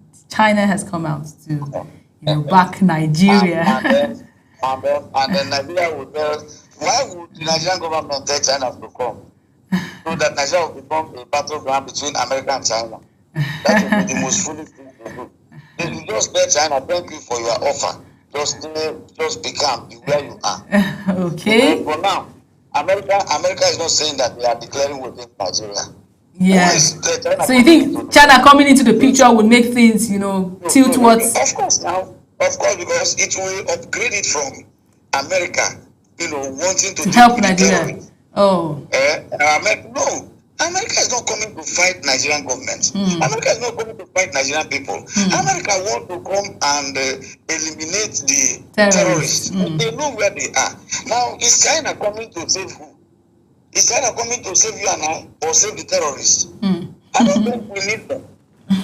Because it is only when America said they want to attack the Nigerian government, they want to attack Nigeria, yes. Or if they stop, and then maybe they dropped a bomb where civilians are, where people are. That's when you can now say, no, this is not what we thought we are going to do. So it's China telling America to back off from countering the heinous activities of the terrorists or what? I don't even understand. I don't even understand. So we need to be very careful. It's not as if we so much want America to come. It's just as we really don't need China to come. But it is because all these people are rearing their heads because the government has failed to do what it should have done. Okay, so let China to come and begin to defend us. It will up the ante, and there's no. What did China do for Iran? What did it do for Iran? What has China done for Russia? They have their collaboration, their understanding, and cooperation. But what have they been able to do? Nothing. So we thank them, but please, they should stay for now. Stay away for now. So what are those safety measures now that Nigerians that are staying, in these conflict zones, these zones where terrorists are, have invaded, somehow are present there? What, is that measure, that safety measure that those Nigerians in that particular area can do? Nigerian military will take the fight to them. They should put everything they have into that fight. And they should root out all the saboteurs among them. Those who are supporting their people in the military, those who are in the military, in the security architecture, who are sympathetic to anybody that is causing problems in this country. You cannot ask somebody who wants certain situation to prevail to go and compromise that situation. It doesn't work. Because what determines what we do in Nigeria is politics and not reality. The reality of our security situation is not what is propagating the response that the government, we are seeing from the government. It's just like, we can't do this. How do we explain this to these people? How are they going to do it? For goodness sake, what's the meaning of that? I don't know how government functions at that level of politics, but for me, we are talking about the life of Nigeria. So our people, the military, everything should be put into this fight. they should chase them away. You heard the other day that Chad closed their borders because the terrorists want to flee. That is why America is coming in the schools. Were they running away from Nigerian soldiers? No. Rather, the latest reports we are hearing was that they took the fight to Nigerian soldiers. We have become most accurate to attack Nigerian forward operation base. Attack them, kill our soldiers, destroy our military equipment. It was unheard of before. Nigeria that went to Liberia and Sierra Leone and restored peace, chased away all the rebels. These are, look at what politics has reduced our military to. A laughing stock. We have the bravest people in the world. We have the most brilliant people in the world. We have the most committed people in the world. But politics has destroyed all of this. So let them do what they should do. Let them move into those places, those terror-infested areas, chase away those people and tell America, yes, you have seen that we've chased them away. And then let those who are responsible be accountable. Let our justice to them. We've seen our president come out, we've seen our president come out to, vow to tackle insecurity. But one thing I think that is missing is, the authorities in this, in the security, forces, the security agencies. We've not really heard them speaking, in all of this situation. And is that not concerning? I don't know. Maybe I'm not. You see, we are used to hearing no stones will be left unturned. We know the rhetoric. We know the phrases they use. Vow to do this. They've been vowing since before my father was born, before I was born, before you were born, and they are still vowing till today. What have we seen from all those vows? Nothing. We don't want talks. I said, stop talking. No more talks. Walk. No more talks. Don't stop talking. Israel didn't talk. Israel was not talking. Even when they were talking, they tell us what they are going to do, and we see what they do. What our people are only good at is, stealing money and all of that. But I can't tell you. In fact, Nigeria is. I cry for my country. I cry for my beloved country. Honestly speaking, Nigeria that God blessed in every way. God blessed in every way to be the best, to be the top in Africa, and have his fair share of pride, in the community of nations in the world. See how they have reduced us because of the mediocres that have continued to run the affairs of this country, because of the unpatriotic elements that we have continued to see restructuring the corridors of power. This is where we are today. It's a shame. It's a shame. And when they destroy the country, they keep looting out dry, removing the resources to the same Western countries. So that if Nigeria is born, let it burn. My families are there. My children and spouses are there. The private jet I have on me and the helicopter is waiting to fly me at the slightest indication of trouble. And I will leave them to burn. It's a shame. So finally, there are those that have said our resources is being targeted. I don't know if you're there. Can you hear me? Oh. Are you there, sir? Hello? Okay, you're there. So I said before we go, there are those that have said our resources, our natural resources, is what is being targeted by the U.S. government. And to some people, it's actually laughable. But what do you say? Yeah, you cannot rule that out. You cannot rule that out. But like I said, if you manage your resources recklessly, and when I say resources, I mean the general country of Nigeria. Our country is our resources. Our country is all that we've got. If you mismanage it, and if you show such embarrassing level of incompetence in a world of today where the superpowers are looking around the corner to step in, then I have it to blame. I have it to blame. So if America is after our resources, they didn't come and tell us that they want our oil, they want our gold, they want our Columbine, they want our... No. They came and said Christians are being killed. Yeah. That is the pretense they are using. If we assume that is the case. So stop Christians being killed. Stop anybody being killed. So that they will have, if they are coming for our resources, they don't have any excuse to give. Do you understand? Yeah. And if those who are saying that are coming for our resources, are they saying that what they said is happening tonight in Nigeria doesn't happen? Are they saying that Nigerian Christians are not being killed? Are they saying that the terrorists are not ravaging the country? No. So the question is, do we protect our resources over people's lives? Yeah, you see, the thing is like, what does resources mean to somebody who is dead? Exactly. What does national sovereignty mean to somebody who is dead? And somebody whose safety is on the edge? Somebody who knows that he could die any moment? Somebody who is starving because he could no longer access his farms? Somebody whose resources, who has been, financially and emotionally drained from constant kidnapping of persons? Because you know what happens?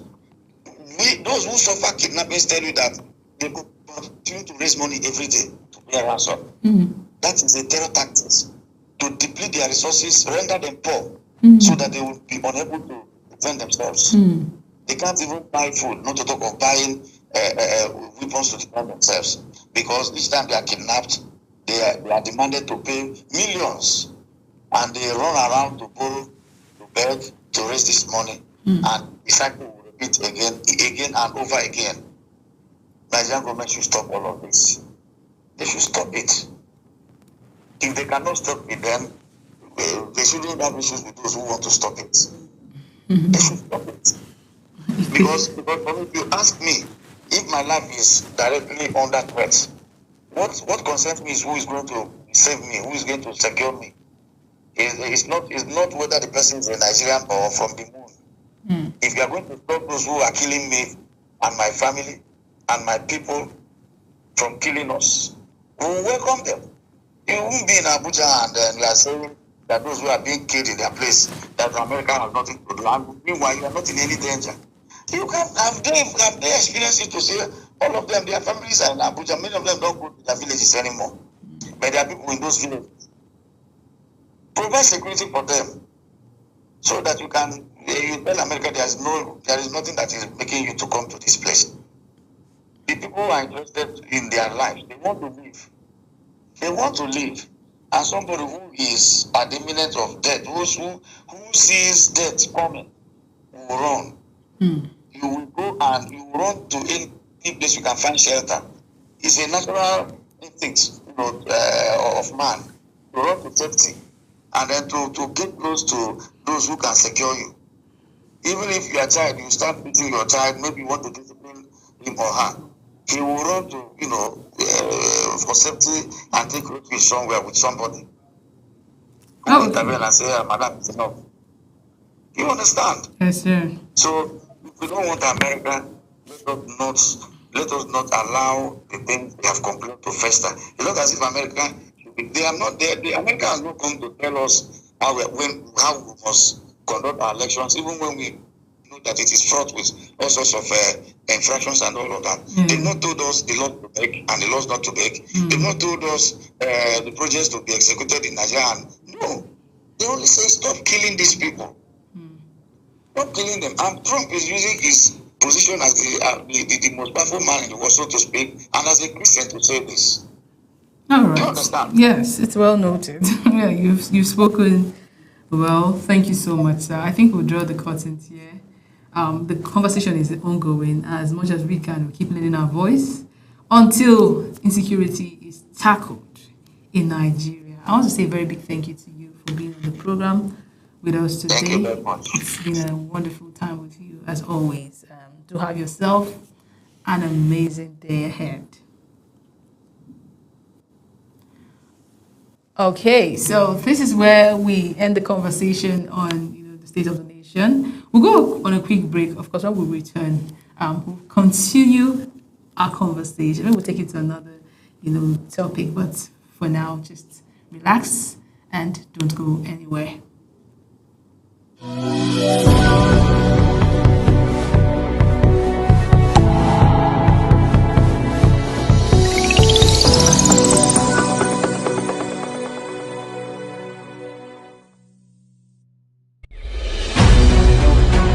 Global Morning is your top morning show here on Global Television. We bring you fresh news updates daily while delving into a variety of current affairs and topics.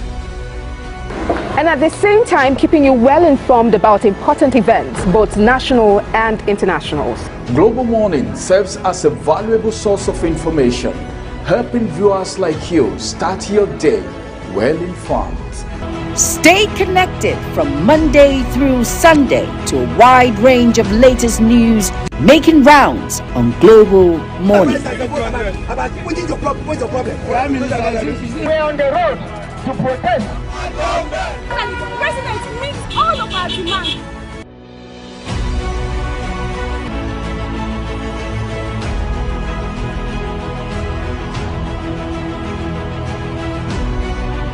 This is Global Morning.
There's also another group of medical professionals who are also now warning the federal government, so to speak, about some sort of strike coming up, all right? And that was a 2-week warning. And that means, I mean, should that happen, we're going to add it to that of ASU and Because the NARD. I also heard that ASU is still planning to go back on their strike. Right. And they said they have not received the alert that the federal government Promised, yes. But the federal government is saying that they have released it. So I don't know. It's quite funny. Yeah. You know, it's quite funny, but we're still talking about strike after going on strike. You understand? We go on a wedding. Exactly. So you are happy that at least they've cut off the strike, and then the same people are telling you we are going back we're on the verge of Exactly. resuming strike. You So know. the question is it that there's an intentional effort not to fix things? Because these people have told you this is what we want. You tell them, okay, let's have a meeting. You keep having meetings with them, Right. back and forth. And after the whole meetings, it still amounts to another strike. So what is the issue?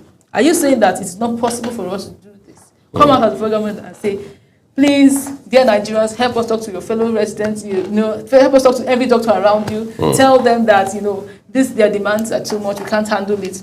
If that is the issue, come out and say it that way. Right. Let us not have the hopes of things are going to be resolved. The common man out there is having the hopes that they've had these meetings, things are getting better. The next day you're telling them we're going on strike. The whole thing affects the common man out there, because they are the ones that use these facilities. You do not use it. So let us know, let us know what the issue is. Why do we hear strike, after meetings, after strike again? Because it's becoming tiring at this point. On the surface, it gives the impression that ASU enjoys going on strike, whereas the reverse is the reality. Because, first of all, let's put this in context. The basis for this strike, or if you like, the bone of contention, is the 2009 agreement that the federal government signed with ASU. And ASU says that a chunk of the elements in that agreement have not been addressed by the federal government. And this was a mutually agreed sort of, yes. So at the end of the day, the question now is, why is the government defaulting? Is it like it doesn't have the resources, like you mentioned, all right, to... Why do you agree? Yeah, in the first instance. No, I think there's even a gentleman way of saying, yes, we agree we're going to do X, Y, Z because of what we knew at the time. But today, given the realities we are dealing with, it is sad we cannot do X, Y, Z anymore. However, let us do X today. We'll do Z. We just let us sort of... we can spread the commitment, or if you like, we can renegotiate this. But again, I think it depends on whether you want to do it in good faith or not. Intention matters, just like you and I were saying a while ago off the cameras.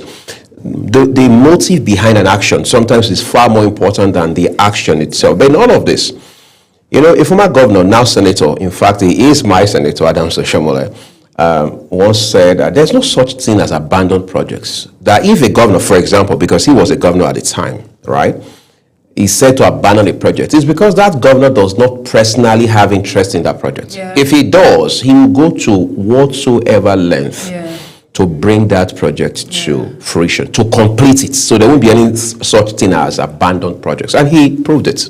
I'll give you an example. So in Edo State, there is the Ambrose Ali University that used to be Edo State University, that used to be Bendel State University.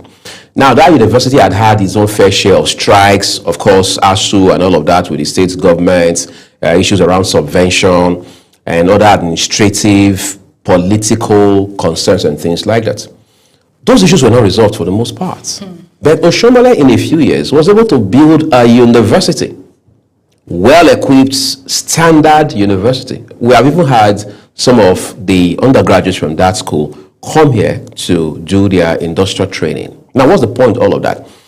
It raises the question of how is it that, on the one hand, right, the same government that looks like it's handicapped about funding an existing state-owned university is able to build another university from scratch to finish within a few years. Exactly. I think it's, like you have said, it's a thing of interest. Somehow you want to own it. You want the whole thing to be in my name. Right. I started, so I cannot finish it. Because if I start what someone else started, the whole glory will go back to that person. Even though you know complaining will serve the interest of the people. Yeah, exactly. So it's more of a tussle of, glory. Right. Everybody wants to have their own glory. I did not go into that agreement with you. Whoever went into so it's none of my business. It's none of my business. Whoever went into, if I do it now, it will be the 2009 agreement that ASU entered has been done. And who takes the credit? The person that established. Maybe that's the mentality they used to lead. They used to lead us. And it shouldn't be. It is for the betterment. Whatever you do, they say, everybody has their own part to play, right?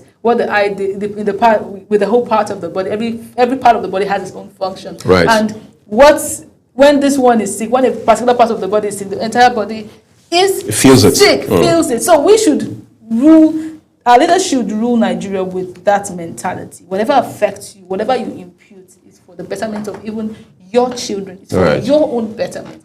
Let us stop the whole ideology of trying to take glory, trying to start initiative. Let us finish what it is that has been started. Because if we don't go back to those things, those are like the foundation. Those things can be built upon. But let us complete it. Let us complete projects. That's the problem of leadership in Nigeria. That's the problem of politics in Nigeria. Everybody wants to have a new name, and that is not, important. And we do not count the cost. It's quite a shame. Today, for example, in Edo State, today is 7, right? And in 5 days' time, which is next week, Wednesday, it will be exactly 1 year since Governor Monday Okpebholo came into office. Okay. Of course, his predecessor, Godwin Obaseki, had served for 8 years before that. As of today, 12 months, 365 days almost down the line, there is still debate over what Obaseki did or did not do. And you are wondering if that is not sapping the energy of the state government as it stands today, the energy that it needs to do or deliver on its promises to the people of the state. Now, what that means is that you're channeling more energy, more time, more money into trying to prove a point between yourself as the incumbent governor and your predecessor. Whereas, what the people are interested in is how that, first of all, there's a social contract between government and the people, as lawyers would always say, that's enshrined in Section 2 of our Constitution. The second, these people understand that government and governance are a continuum. I'll give you an example.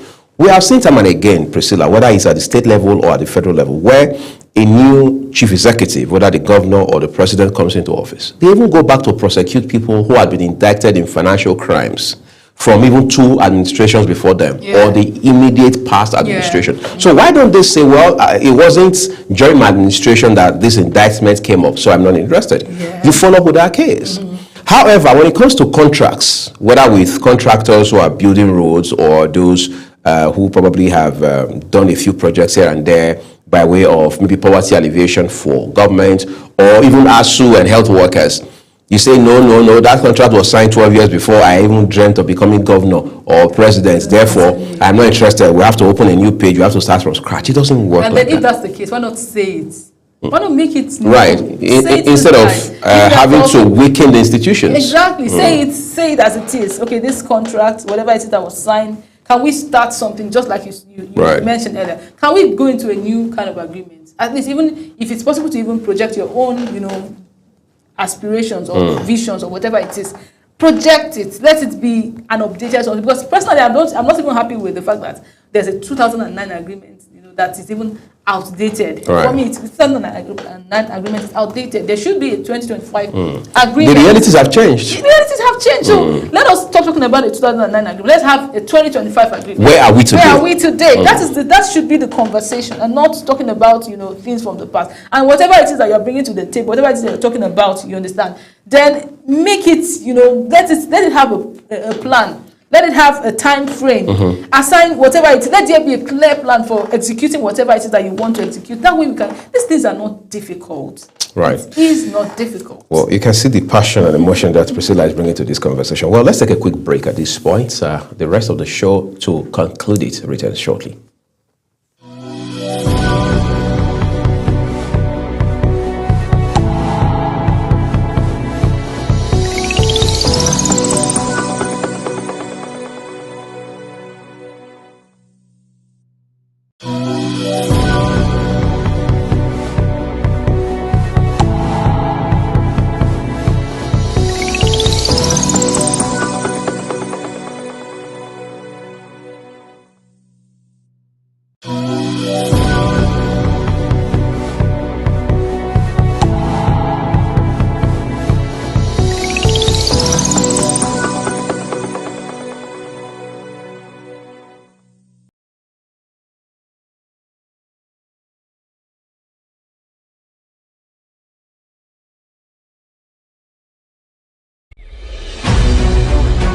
Global Morning is your top morning show here on Global Television. We bring you fresh news updates daily while delving into a variety of current affairs and topics.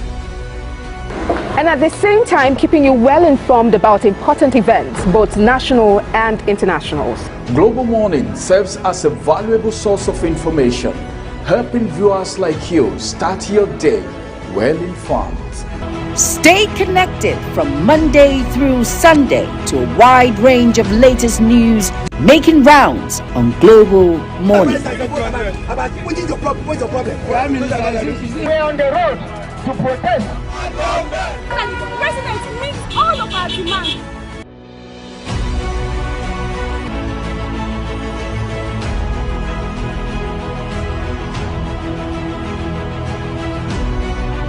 This is Global Morning.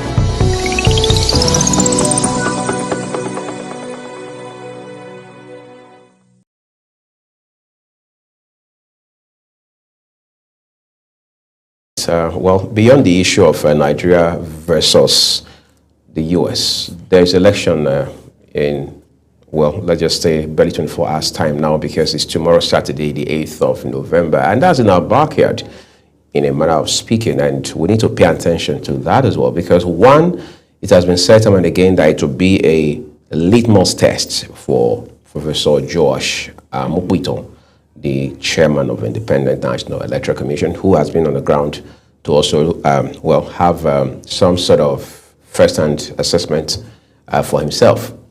Later, we're going to bring you up to speed as to what has been going on since yesterday. As of yesterday, for example, we had the INEC team who had been on the ground distributing sensitive materials, and the resident electoral commissioner doing an amazing work, ensuring that due diligence is done.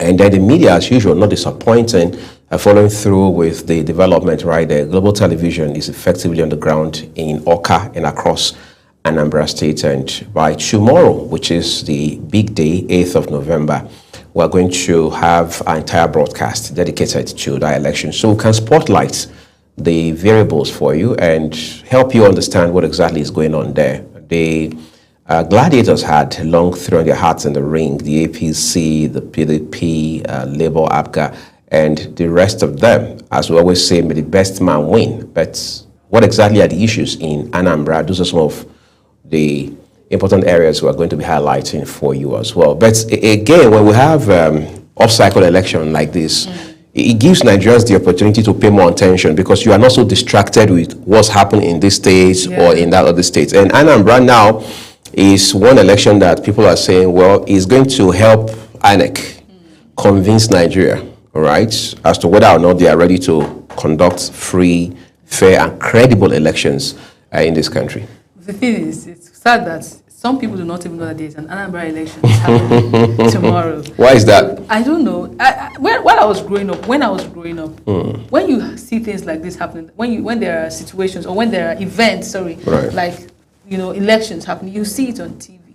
You see announcements. You see, the INEC, puts an announcement out there, puts it to the public that something is happening tomorrow. But today, all of those things have changed. There is not so much publicity about happenings in our environment. And trust me, I can tell you that there are lots of Nigerians, lots of Nigerians that do not know that there's an Anambra election. Now, the effect of all of this is that we don't even know what to look out for. We don't know how to anticipate the 2027 election, because, like they said, 2020 Anambra elections is a litmus test for and Nigeria is ours. We need to have a collective view, whatever it is that goes wrong or goes right, write the lessons and put out recommendations, make our voices heard.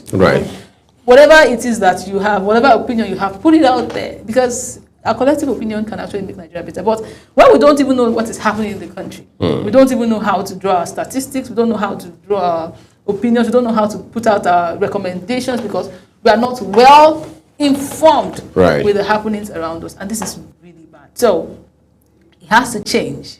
Whatever can be done, should be done. Voter education, publicity, awareness. National Orientation Agency should make it a call of duty to make sure that happenings in this country be broadcast, happenings in this country be publicized. There is social media right now. I mean, they all have handles, pages, platforms on the internet, on social media spaces. You don't have to go to the TV. People have their phones now. Make it a call of duty. Make it, have an action plan to give the public awareness of happenings in our environment. That is just my concern. We're looking forward to a peaceful election. We're looking forward to things happening well. A free and fair election. And we are looking forward to the newly elected INEC chairman giving us his best, doing better than every other person had done prior to now. As brilliantly said as this is, it's very concerning that every time we have an election, whether it's off-cycle or the general cycle of polls, we have observers from all over the world. The EU would send observers, some of these UN agencies will send observers, and they have independent election observers from across the world coming to observe our elections and highlights what we did right, and most parts what we didn't do right, and then they make formal recommendations, sometimes directly to the top leadership of INEC. Yes. Just this week, I've been asking myself, how many Africans, whether observers or even past presidents, go to Europe to monitor elections, go to Asia to monitor elections, or go to the Middle East or continental America to monitor elections? Why is it that it's only in Africa you have an election and you see people from all walks of life, as it were, coming to monitor? For me, I think there are several highlights, but one thing that sticks out really strongly for me is the fact that it's in the case we have not done our homework. We cannot be trusted to organize our own elections, to conduct our own polls. Therefore, you've got to bring people from outside to supervise us, because we still have not been able to convince the world that we are ready to be serious about electoral processes. And as such, there must be a watchdog, and unfortunately, we are not the watchdog of our own electoral process. But let's see what happens in Anambra tomorrow. Our studio will be open from morning till late into the night, broadcasting and just bringing you the big story from not just Awka, the state capital, but all of the local governments in that state. So please do keep a date with us here on Global Television. It's going to be Anambra Decides on the 8th of November, and our news crew on the ground will be live with us from time to time to help us understand what exactly is unfolding in that eastern state. We'd like to say a big thank you to you for joining us here on Global Morning today. Remember that the views of our guests across all of our programs, including here on Global Morning, their opinions. I am Uyi Agumofwebe saying we are wishing you a very big weekend ahead. And I am Priscilla Obasi saying enjoy your weekend.